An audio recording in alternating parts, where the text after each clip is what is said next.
ভয়ঙ্কর প্রিন্সের হুকুমে। চিয়ার্স। আমার সাথে যে ধান্দা করবে আর আমার শত্রুর সাথে যে ধান্দা করবে।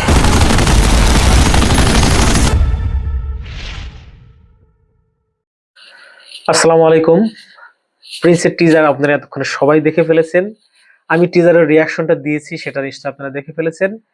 নতুন করে একটা ভিডিও নিয়ে আসলাম। এই ভিডিওতে আমি এই টিজারটা নিয়ে একটু কাটাছেঁড়া করব, কোন কোন জিনিস আমার কাছে ভালো লেগেছে, কোনটা ভালো লাগেনি, পুরো টিজারটাকে আমি একটু ডিসক্রাইব করার চেষ্টা করব। আপনারা আমার সাথেই থাকুন। সাকিব ইয়ানদের কাছে আমি আবার অনুরোধ করব, আমার ভিডিও যদি ভালো লাগে, কথা বলা যদি ভালো লাগে, আমি নতুন এসেছি, ভুল ভ্রান্তি আমাকে ক্ষমা করে আমার চ্যানেলটাকে প্লিজ সাবস্ক্রাইব করুন, প্লিজ। তো আসলেই মেন পয়েন্টে আসি। টিজারটাকে নিয়ে একটু ময়না তদন্ত করবো, অর্থাৎ পোস্টমর্টেম যেটাকে বলে, কোনটা আমার কাছে ভালো লাগছে, কোনটা আমার কাছে ভালো লাগেনি, এই খুঁটিনাটি বিষয়গুলো নিয়ে আমি একটু কথা বলবো এখন। দেখেন, প্রথম কথা, আমি যদি এই টিজারটাকে শুরু থেকে বলি, শুরুতে আমার কাছে টিজারটার কালারটা, যে কালার গ্রেডিংটা করা হয়েছে, এই কালার গ্রেডিংটা আমার কাছে খুবই ভালো লাগছে। আর ধন্যবাদ দেব প্রোডাকশন হাউসকে এই টিজারটা 4K তে দেওয়ার জন্য। আমরা অনেকদিন ধরেই চাচ্ছিলাম, এর আগে বরবাদের টিজার আমরা 4K তে পাইনি, এইচডি তে পাইছি, 4K তে আমরা পাইনি। তো এটা আমরা 4K তে পাইছি, সেজন্য অসংখ্য ধন্যবাদ। কালারটা খুব ভালো হয়েছে। শাকিব খানের লুক অসাধারণ, এমনিতেই সুন্দর মানুষ, তারপরে ওর লুকটা খুবই ভালো হয়েছে এই সিনেমায়।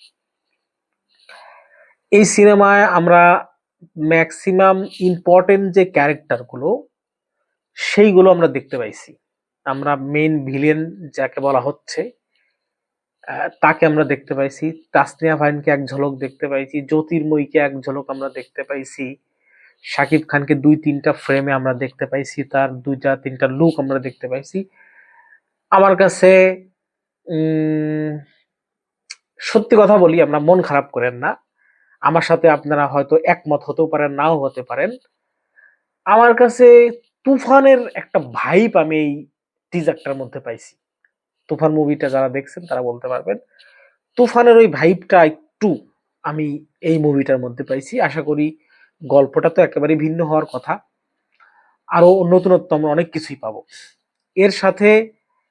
আহ কয়েকটা জিনিস আমার কাছে ভালো লাগে না, মানে একটু কেমন জানি লাগছে। যেমন ধরেন, ওই শাকিব খান যখন ওই যে বড় যে তার হাতে যে মেশিন গানটা থাকে, সেটা দিয়ে অনেকগুলো লোককে হত্যা করার পরে যখন মাঝখানে দাঁড়ায় ছিলেন, আপনি স্ক্রিনে ছবিটা দেখতে পাচ্ছেন, দেখেন যে লোকগুলো শুয়ে আছে, কেউ লুঙ্গি পরা, কার অবস্থা ভালো না, মানে দেখে মনে হচ্ছে যে আসলেই জোর করে শোয়া দিয়েছে আইনে ধরে, মানে ওই রকম, মানে জিনিসটা আমার কাছে ভালো লাগতেছে না দেখে।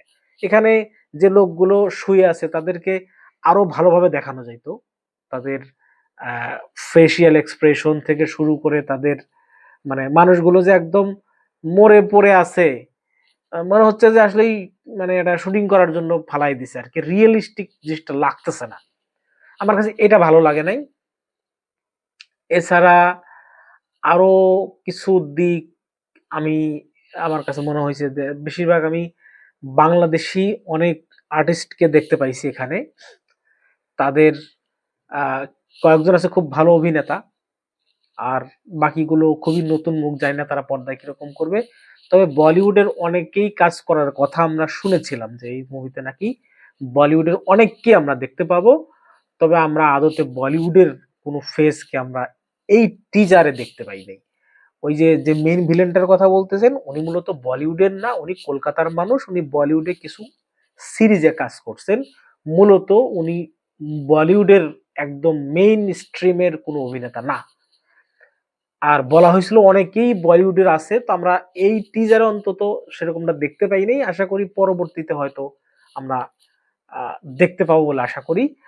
তো টিজারটাকে আপনি যদি আমাকে মার্ক করতে বলেন, আমি 10-8 দিব।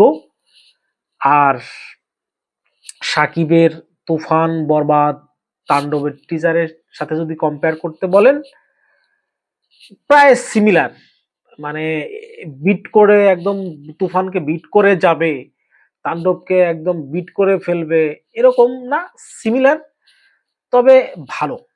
বেশ ভালো, কালার খুবই ভালো হয়েছে। তবে আমার মনে হয় আরো একটু ভালো করা যেত, চেষ্টা করলে কিছু জায়গায় উন্নতি করা যেত। ওই যে যে জায়গাগুলোর কথা বললাম, মানে শুটিং তো হয়েছে শ্রীলঙ্কাতে, তারপর ইন্ডিয়াতে, কিন্তু লোকেশন শ্রীলঙ্কা এবং ইন্ডিয়ার তেমন কোন লোকেশন কিন্তু আমরা এই টিজারের মধ্যে দেখতে পাই নাই। হয়তো আমাদের সারপ্রাইজ করার জন্য ভালো কিছু লোকেশন এখনো আছে। টিজারে গানের কোনো অংশ দেখা যায় নাই, সেটাও ভালো। গল্প সম্পর্কে খুব বেশি কিছু আমরা জানতে পারি নাই। তো সবকিছু মিলিয়ে টিজারটা বেশ ভালো হয়েছে। আপনি যদি দম এবং বনলতা এক্সপ্রেসের সাথে তুলনা করেন, আমি অবশ্যই প্রিন্সকে এগিয়ে রাখবো। প্রিন্স তার থেকে বেটার হয়েছে। তবে আমি মনে করি আমার আমার প্রত্যাশা যেটা, আরো বেশি প্রত্যাশা ছিল আমার এই টিজারটা নিয়ে, সেটা আমি পাইনি।